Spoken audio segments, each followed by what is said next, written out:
Hello my dear friends, आप सभी को मेरा प्यार भरा नमस्कार। और आप सभी का आपके अपने लकी सर यूट्यूब चैनल पर मैं लोकेश सिंह शेखावत हार्दिक स्वागत करता हूं, अभिनंदन करता हूं, वंदन करता हूं, इस्तकबाल करता हूं।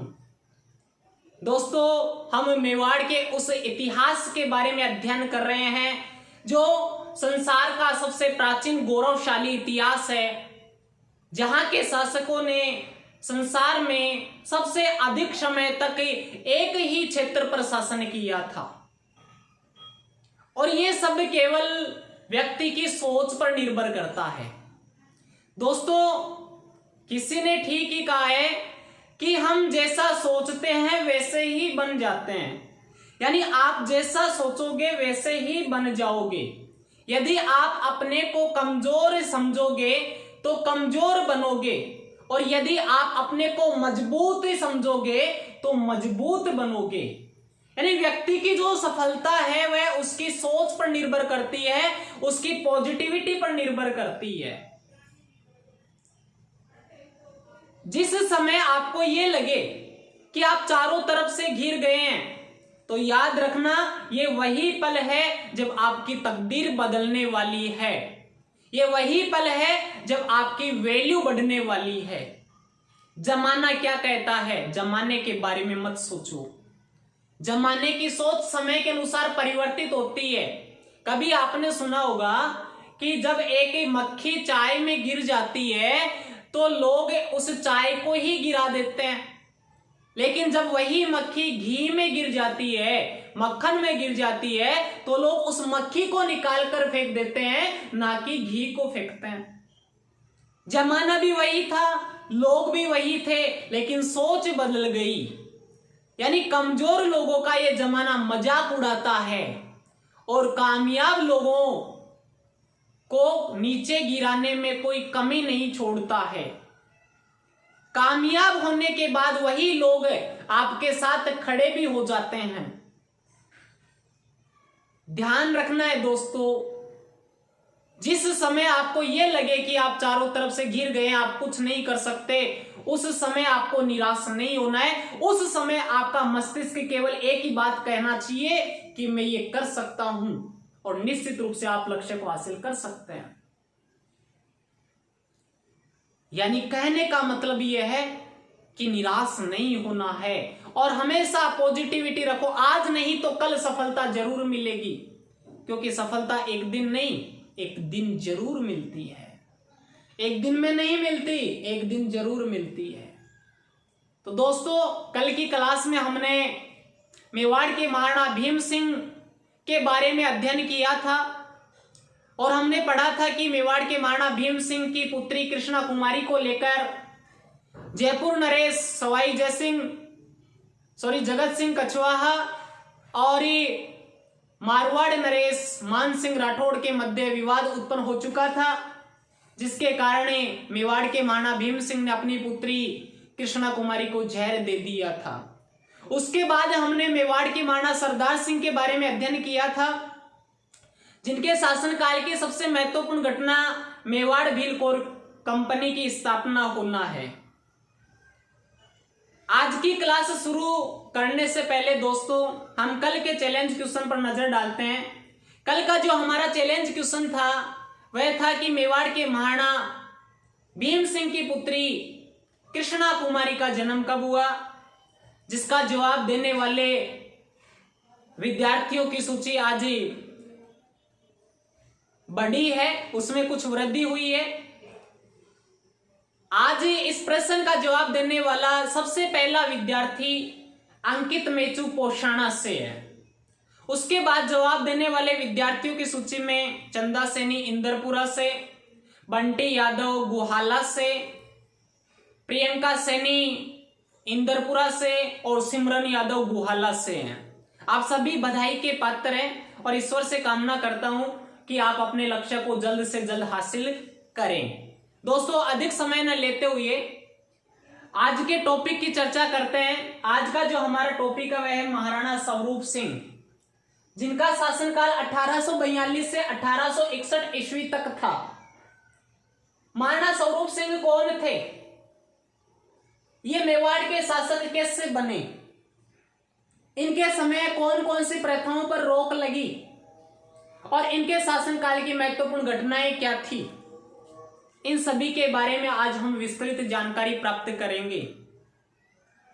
लेकिन दोस्तों, वीडियो शुरू करने से पहले आप सभी से निवेदन करता हूं कि यदि यह क्लास आपको पसंद आए तो आप इसे अधिक से अधिक लाइक करें, शेयर करें और सब्सक्राइब करें। ध्यान रहे, लाइक, शेयर और सब्सक्राइब करना ना भूलें, क्योंकि आपका एक एक लाइक हमारे लिए मायने रखता है। महाराणा स्वरूप सिंह कौन थे, चर्चा हम आज इस टॉपिक की करने जा रहे हैं। देखो, महाराणा स्वरूप सिंह है वो बागोर के एक व्यक्ति थे जिनका नाम था शिवदान सिंह। बागोर के शिवदान सिंह के पुत्र थे। किसके पुत्र थे? बागोर के शिवदान सिंह के पुत्र थे। तब सवाल ये उठा होगा कि इनका मेवाड़ से क्या संबंध है, ये मेवाड़ के शासक कैसे बने। इतना ध्यान रखना है दोस्तों, बागोर के शिवदान सिंह के पुत्र महाराणा स्वरूप सिंह को मेवाड़ के महाराणा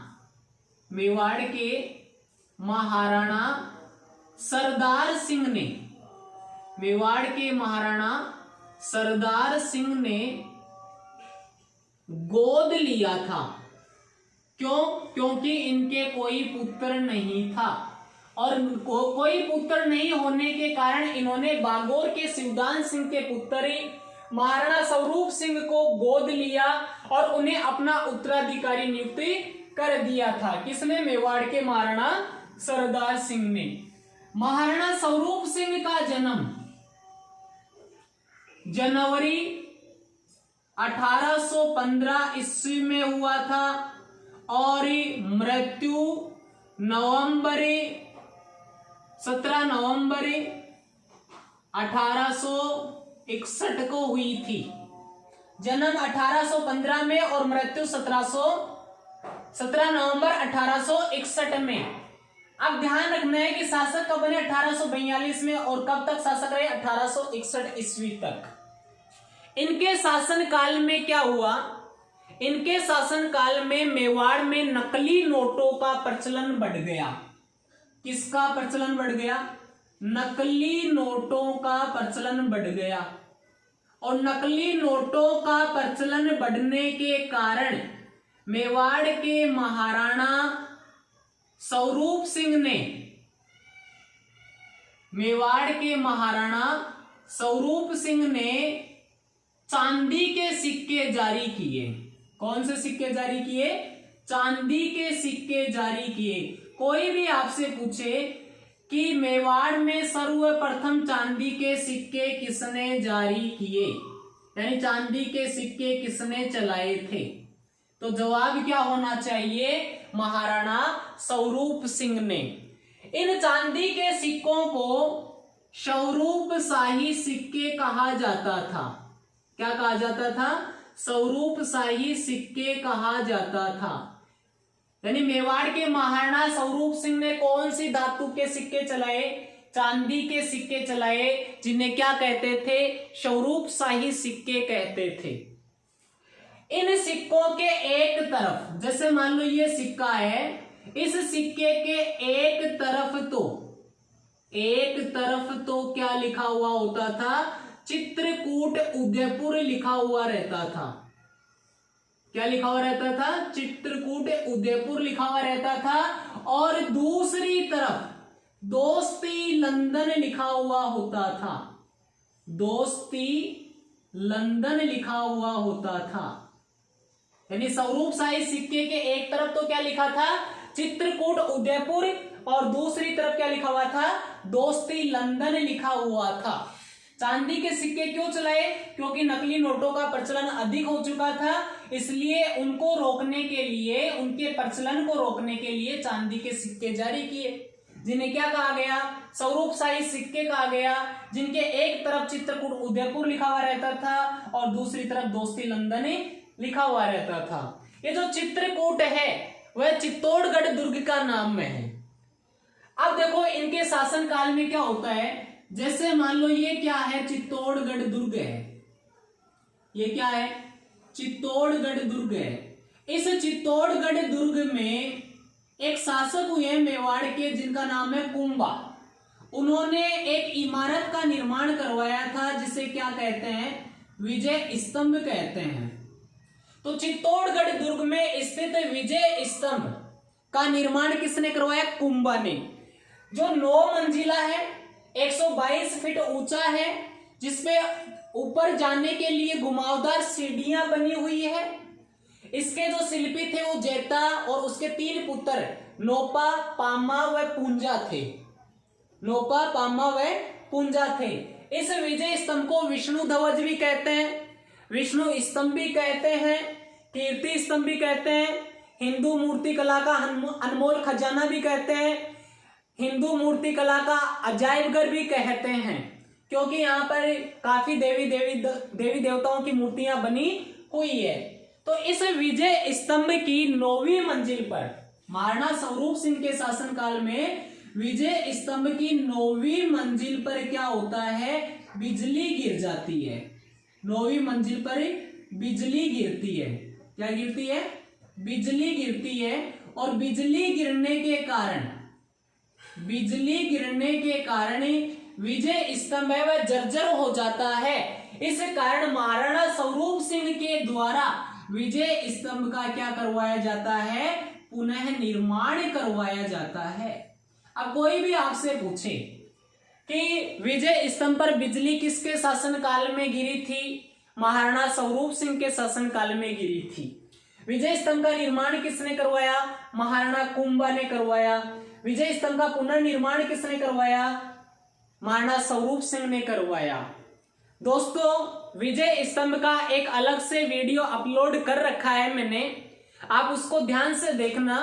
उसमें विजय स्तंभ से संबंधित सारी जानकारी दी गई है कि विजय स्तंभ का निर्माण किसने करवाया, उसके शिल्पी कौन थे, उसकी कौन सी मंजिल पर मूर्ति नहीं है, कौन सी मंजिल पर अल्लाह शब्द 5 बार लिखा हुआ है, कौन सी मंजिल ऐसी है जिस पर कीर्ति स्तंभ प्रशस्ति लिखी हुई है, ऊपर जाने के लिए क्या बनी हुई है, उसको विष्णु ध्वज क्यों कहते हैं, कीर्ति स्तंभ प्रशस्ति क्यों कहते कीर्ति स्तंभ क्यों कहते हैं, और उसको विष्णु स्तंभ हिंदू मूर्ति कला का अनमोल खजाना क्यों कहते हैं। तो ध्यान रखना है कि महाराणा स्वरूप सिंह के शासन काल में विजय स्तंभ की 9वीं मंजिल पर बिजली गिर गई थी, जिसका इन्होंने पुनः निर्माण करवाया था। इस चित्तौड़गढ़ दुर्ग का निर्माण मौर्य राजा चित्रांगद के द्वारा करवाया गया था। इसके बाद दोस्तों हमने मेवाड़ के महाराणा सरदार सिंह के बारे में अध्ययन किया था। किसके बारे में अध्ययन किया था? मेवाड़ के महाराणा सरदार सिंह के बारे में अध्ययन किया था कि उनके शासन काल में मेवाड़ भील कोर कंपनी की स्थापना हुई 1 जनवरी 1841 को। तो उस मेवाड़ भील कोर कंपनी का एक कमांडर था। मेवाड़ भील कोर कंपनी का एक कमांडर था। यह एक सैनिक टुकड़ी का नाम है। इसका जो कमांडर था उसका नाम था जेसी ब्रुक। क्या नाम था? जेसी ब्रुक। उसके कहने पर, किसके कहने पर? मेवाड़ भील कोर कंपनी के कमांडर जेसी ब्रुक के कहने पर स्वरूप सिंह ने, महाराणा स्वरूप सिंह ने अक्टूबर 1853 ईस्वी में डाकण प्रथा पर रोक लगाई थी। कौन सी प्रथा पर? डाकण प्रथा पर रोक लगाई। कोई भी आपसे पूछे कि डाकण प्रथा पर मेवाड़ में रोक किसने लगाई? किसने लगाई? महाराणा स्वरूप सिंह ने। किसके कहने पर लगाई थी? मेवाड़ भील कोर कंपनी के कमांडर जेसी ब्रुक के कहने पर लगाई थी। किसके कहने पर लगाई थी? मेवाड़ भील कोर कंपनी के कमांडर जेसी ब्रुक के कहने पर लगाई थी। इसके बाद इन्होंने और भी इससे पहले बहुत सी प्रथाओं पर रोक लगाई थी। जैसे 1844 में इन्होंने कन्या वध पर प्रतिबंध लगा दिया। किस पर रोक लगा दी? कन्या वध पर रोक लगा दी। अब कई बार सवाल ये उठ जाता है कि राजस्थान में सबसे पहले कन्या वध पर रोक किसने लगाई थी? राजस्थान में कन्यावध पर सबसे पहले रोक किसने लगाई थी, इसका आप सभी को पता होना चाहिए। देखो अगर राजस्थान की बात की जाए तो राजस्थान में सर्वप्रथम कन्यावध पर रोक लगाने वाला शासक, कन्यावध पर रोक लगाई थी 1832 ईस्वी में कोटा के शासक राम सिंह ने। किसने? कोटा के शासक राम सिंह ने।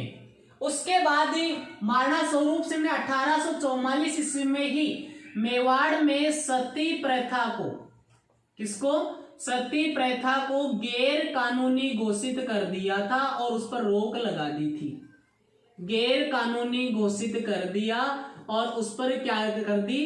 रोक लगा दी। अब सवाल यहां पे भी उठेगा कि राजस्थान में यानी राजपूताना में सर्वप्रथम सती प्रथा पर रोक किसने लगाई थी, प्रतिबंध किसने लगाया था? राजस्थान में सर्वप्रथम रोक लगाई थी किसने? पता है क्या आपको? कोटा के शासक विष्णु ने। किसने लगाई थी? कोटा के शासक विष्णु ने। कभी? 1822 ईस्वी में। 1822 ईस्वी में कोटा के शासक विष्णु ने।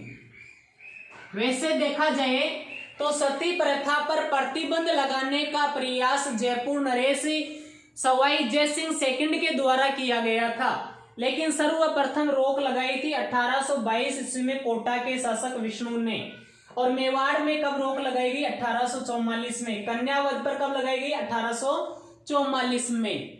इसके अलावा 1844 ईस्वी में ही महाराणा स्वरूप सिंह ने त्याग प्रथा पर भी मेवाड़ में रोक लगा दी। अब आप ये कहेंगे कि सर ये त्याग प्रथा क्या होती है? ये त्याग प्रथा देखो क्या होता है, जब भी कोई लड़की का विवाह होता था तो जो ढोल बजाने वाले व्यक्ति होते हैं, ढोलकिया, भाटी, चारणी, ये जो लोग होते थे वो लड़की वालों के घर दान दक्षिणा मांगने के लिए चले जाते थे। दूसरी तरफ ही लड़के वालों की तरफ से दहेज की मांग की जाती थी, जिसके कारण पहले ही कन्यावध यानी लड़की को गर्भ में या जन्म देते ही मार दिया जाता था, जो दंडनीय अपराध है। उसको समाप्त करने के उद्देश्य से इन्होंने त्याग प्रथा पर रोक लगा दी। किसने? मेवाड़ के महाराणा स्वरूप सिंह ने। कब? 1844 ईस्वी में। अब कई बार सवाल यह भी उठ जाता है कि सबसे पहले राजपूताना में त्याग प्रथा पर रोक किसने लगाई थी? सबसे पहले राजपूताना में त्याग प्रथा पर यानी सर्वप्रथम रोक लगाई थी 1841 में जोधपुर के शासक ने। किसने लगाई थी? जोधपुर के शासक मान सिंह ने। जोधपुर के महाराजा मान सिंह राठौड़ ने। किसने लगाई थी? मान सिंह राठौड़ ने लगाई थी। ध्यान देना अच्छी तरह से। तो देखो महाराणा स्वरूप सिंह ने कौन कौन सी प्रथा पर रोक लगाई है? डाकण प्रथा पर कब? 1853 में। कन्यावध पर कब? 1844 में। सती प्रथा पर कब? 1844 में। त्याग प्रथा पर कब? 1844 में। राजस्थान में सर्वप्रथम कन्यावध पर प्रतिबंध लगाने वाले शासक कौन थे? कोटा के नरेश राम सिंह 1832 में। राजस्थान में सबसे पहले सती प्रथा को गैर कानूनी घोषित करने वाले शासक कौन थे? कोटा के शासक विष्णु 1822 ईस्वी में। राजस्थान में सर्वप्रथम त्याग प्रथा पर रोक लगाने वाले शासक कौन थे? जोधपुर के महाराजा मान सिंह राठौड़ 1841 ईस्वी में। और डाकण प्रथा पर सबसे पहले राजस्थान में रोक लगाई थी मेवाड़ के महाराणा स्वरूप सिंह ने अक्टूबर 1853 ईस्वी में। 1857 ईस्वी की क्रांति के समय मेवाड़ के महाराणा कौन थे? आपसे कोई भी प्रश्न पूछे तो जवाब होगा मेवाड़ के महाराणा स्वरूप सिंह। 1857 की क्रांति के समय मेवाड़ के महाराणा स्वरूप सिंह ने नीमच से जो सैनिक भाग कर आए थे उन सैनिकों को उदयपुर में एक झील बनी हुई थी जिसका नाम था पिछोला झील। कौन सी झील? पिछोला झील। और इस पिछोला झील में एक मंदिर बना हुआ था जिसका नाम था जग मंदिर। उस जग मंदिर में उन्हें क्या दी थी? शरण दी थी। किसने? महाराणा स्वरूप सिंह ने। यानी 1857 की क्रांति के समय नीमच से भागकर आए हुए क्रांतिकारियों को महाराणा स्वरूप सिंह ने पिछोला झील में बने जग मंदिर में शरणें दी थी। दोस्तों, ये मेवाड़ के महाराणा स्वरूप सिंह से संबंधित महत्वपूर्ण तथ्य थे। उन्होंने चांदी के सिक्के चलाए जिन्हें स्वरूपशाही सिक्के कहा जाता है। सिक्के के एक तरफ चित्रकूट उदयपुर लिखा हुआ है तो दूसरी तरफ ही दोस्ती लंदन लिखा हुआ है। दूसरा, इन्होंने कुछ प्रथाओं पर रोक लगाई, कन्यावध पर, सती प्रथा पर, त्याग प्रथा पर और डाकण प्रथा पर। इन्होंने नीमच से भागे हुए क्रांतिकारियों को पिछोला झील में बने जगमंदिर में शरणें दी थी। अब दोस्तों, इनके बाद जो शासक बनते हैं उनका नाम है महाराणा शंभू सिंह। महाराणा शंभू सिंह कौन थे? देखो दोस्तों, आज का जो हमारा चैलेंज क्वेश्चन है वह यह है कि महाराणा स्वरूप सिंह किसके पुत्र थे? महाराणा स्वरूप सिंह किसके पुत्र थे? आप सभी को इसका जवाब देना बहुत ही आसान है। वीडियो में ही आपको इसका आंसर मिल जाएगा। कहीं भी किसी भी प्रकार की कोई समस्या आती है और नहीं समझ में आ रहा है तो आप कमेंट बॉक्स में सुझाव अवश्य दें और हमें बताएं कि सर यहाँ पे ये क्या है। हम आपकी हेल्प करने के लिए तैयार हैं। तो दोस्तों, अब शासक कौन बनते हैं? महाराणा शंभू सिंह शासक बनते हैं। महाराणा शंभू सिंह कौन थे? इनके शासन काल में क्या हुआ और ये कैसे मेवाड़ के इतिहास में पॉपुलर हुए? इन्होंने कब से कब तक शासन किया था? देखो, 1861 से 1872 ईस्वी तक शासन माना जाता है, लेकिन इनकी जो मृत्यु हुई थी वह 1874 में हुई थी। देखो दोस्तों, मेवाड़ के महाराणा शंभू सिंह है वह भी एक गोद लिए हुए पुत्र हैं। मेवाड़ के महाराणा स्वरूप सिंह के कोई संतान नहीं थी, इसलिए मेवाड़ के महाराणा स्वरूप सिंह ने अपने छोटे भाई शंभू सिंह को गोद लिया था। इसलिए शंभू सिंह स्वरूप सिंह के बाद शासक बने। यानी शंभू सिंह कौन थे? सबसे पहले तो आपको पता होना चाहिए, मेवाड़ के महाराणा स्वरूप सिंह के भाई थे। स्वरूप सिंह के भाई थे जिन्हें स्वरूप सिंह ने क्या लिया था? गोद लिया था। जिन्हें स्वरूप सिंह ने गोद लिया था, क्योंकि उनके भी क्या नहीं था? पुत्र नहीं था। जैसे सरदार सिंह के पुत्र नहीं था, सरदार सिंह के पुत्र नहीं था तो उन्होंने किसको लिया? स्वरूप सिंह को। और स्वरूप सिंह के पुत्र नहीं था तो उन्होंने किसको गोद लिया? अपने छोटे भाई शंभू सिंह को गोद ले लिया। इस कारण महाराणा स्वरूप सिंह के बाद जो शासक बने वो कौन है? शंभू सिंह है। कौन है? शंभू सिंह है। देखो, इनके समय क्या होता है, एक मेवाड़ के पॉलिटिकल एजेंट थे। इनके समय मेवाड़ के एक पॉलिटिकल एजेंट थे जिनका नाम था कर्नल इम्पी। मेवाड़ के पॉलिटिकल एजेंट जिनका नाम क्या था? कर्नल इम्पी। और इनके दरबार में एक व्यक्ति रहता था, दरबारी कवि था जिसका नाम था श्यामल दास। श्यामल दास। इस श्यामल दास ने कर्नल इम्पी के कहने पर और महाराणा शंभू सिंह की आज्ञा का पालन करने के लिए, यानी मेवाड़ के पॉलिटिकल एजेंट कर्नल इम्पी के कहने और महाराणा शंभू सिंह की आज्ञा का पालन करने के लिए एक ग्रंथ की रचना करना शुरू किया था जिसका नाम था वीर विनोद। यानी वीर विनोद का लेखक कौन है? कवि राजा श्यामल दास। कवि राजा की उपाधि किसने दी थी, इसकी चर्चा हम कल के वीडियो में करेंगे। तो वीर विनोद किसके कहने पर शुरू किया, मेवाड़ के पॉलिटिकल एजेंट कर्नल इम्पी के कहने पर, किसकी आज्ञा से, महाराणा शंभू सिंह की आज्ञा से। कर्नल इम्पी ने श्यामल दास को, कर्नल इम्पी ने श्यामल दास को किसकी उपाधि दी है, केसरी ए हिंद की उपाधि दी है। यानी कोई आपसे पूछे कि श्यामल दास को केसर ए हिंद किसने कहा है, मेवाड़ के ब्रिटिश पॉलिटिकल एजेंट कर्नल इम्पी ने कहा है। किसने कहा है, कर्नल इम्पी ने कहा है। अब इनके शासनकाल में क्या होता है, इनके शासनकाल में मेवाड़ में भयंकर अकाल पड़ जाता है। अब एक तरफ तो क्या होता है, अकाल पड़ता है, और दूसरी तरफ एक बीमारी फैल जाती है जिसका नाम है हैजा। अकाल भी पड़ जाता है और हैजे की बीमारी भी फैल जाती है। इससे बहुत सारे लोग हैं वो रोगग्रस्त हो जाते हैं, बहुत सारे लोग भूखे मर जाते हैं। ऐसी स्थिति में महाराणा शंभू सिंह ने अकाल पीड़ितों की सहायता करने के लिए, हैजे से पीड़ित लोगों की सहायता करने के लिए खैरात खाना खोल दिया।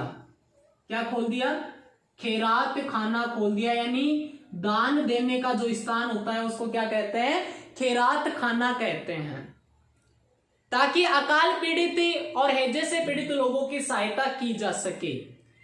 इस कार्य के कारण अंग्रेज सरकार ने महाराणा शंभू सिंह को GCSI कहा। क्या कहा, GCSI कहा, GCSI कहा, जिसका अर्थ क्या होता है दोस्तों, grand commander of the star India. जी का अर्थ तो है दोस्तों ग्रांड, सी का अर्थ है दोस्तों कमांडर, फिर of the star India. S का अर्थ क्या है दोस्तों, स्टार है, और आई का अर्थ क्या है दोस्तों, इंडिया है।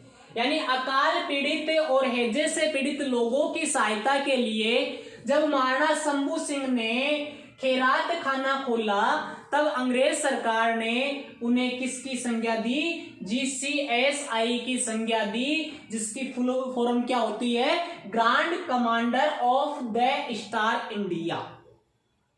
लेकिन महाराणा शंभू सिंह ने अंग्रेजों को कहा कि मेवाड़ के महाराणा तो पहले से ही हिंदुआ सूरज कहलाते आ रहे हैं, इसलिए हमें स्टार कहने की कोई आवश्यकता नहीं है। ये कहकर अंग्रेजों को नाराज कर दिया था। लेकिन उसके बाद ही मेवाड़ के पॉलिटिकल एजेंट के कहने पर राजी हो गए। इस कारण उन्हें ये नाम दिया गया था, grand commander of the star India. इनसे जुड़ी हुई एक बात आपको विशेष याद रखनी है कि महाराणा शंभू सिंह मेवाड़ के ऐसे एक महाराणा है, एकमात्र ऐसे एक महाराणा है जिनके साथ कोई रानी सती नहीं हुई थी, क्योंकि महाराणा शंभू सिंह के साथ किसी भी रानी को सती नहीं होने दिया गया था। कोई भी आपसे पूछे कि मेवाड़ का एकमात्र महाराणा कौन था जिसके साथ एक भी रानी सती नहीं हुई, मेवाड़ के महाराणा शंभू सिंह, मेवाड़ के महाराणा शंभू सिंह, जिनके साथ एक भी रानी सती नहीं हुई थी। ये पहले और अंतिम मेवाड़ के ऐसे शासक थे जिनके साथ किसी रानी को सती नहीं होने दिया गया था। तो इनसे संबंधित मुख्य बातें, मेवाड़ के महाराणा स्वरूप सिंह ने इन्हें गोद लिया था। मेवाड़ के पॉलिटिकल एजेंट इनके शासनकाल में रहते थे। मेवाड़ के पॉलिटिकल एजेंट कर्नल इम्पी के कहने पर और इनकी आज्ञा पर कवि राजा श्यामल दास ने वीर विनोद की रचना का कार्य शुरू किया। श्यामल दास को कर्नल इम्पी ने केसर इनकी उपाधि दी। इन्होंने अकाल व हैजा से पीड़ित लोगों के लिए खैरात खाना खोला, जिसके कारण अंग्रेज सरकार ने उन्हें क्या कहा, GCSI grand commander of the star India. और इनके साथ एक भी रानी सती नहीं हुई।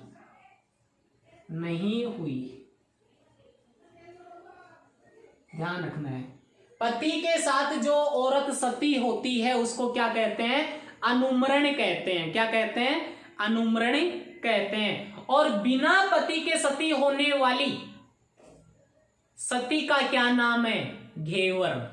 घेवर माता का मंदिर भी बना हुआ है, जो पहले वीडियो में मैं बता चुका हूं। तो दोस्तों, कल हमें मेवाड़ के महाराणा शंभू सिंह के बाद बनने वाले शासक सज्जन सिंह के बारे में अध्ययन करेंगे।